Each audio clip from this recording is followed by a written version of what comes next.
Hi Guideposts, I'm Brandon McMillan, Emmy Award-winning host of the Emmy Award-winning series Lucky Dog on CBS.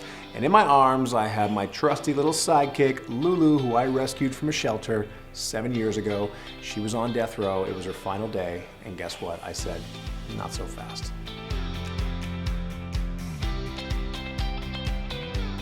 How did I get involved with pairing rescue dogs with disabled veterans? I was training animals for film and television. I did that for about 15 years. By chance of luck, somebody asked me if I could train a service dog for a disabled veteran who took an IED hit in Afghanistan. It took off both of his legs, and I thought to myself, you know what?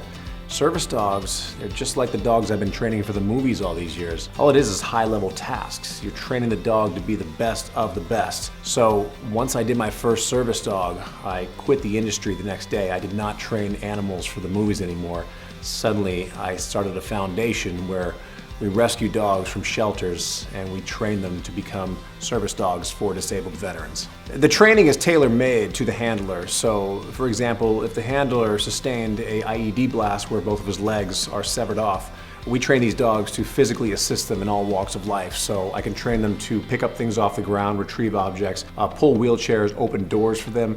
When they're learning to re-walk on their prosthetics, they're off balance constantly, so I can teach the dogs a brace command. I have a list of 7 commands that I always recommend people train on their dog. These are the 7 most common commands you'll tell your dog to do on a daily basis. And these commands are sit, stay, down, come, off, heel, and no.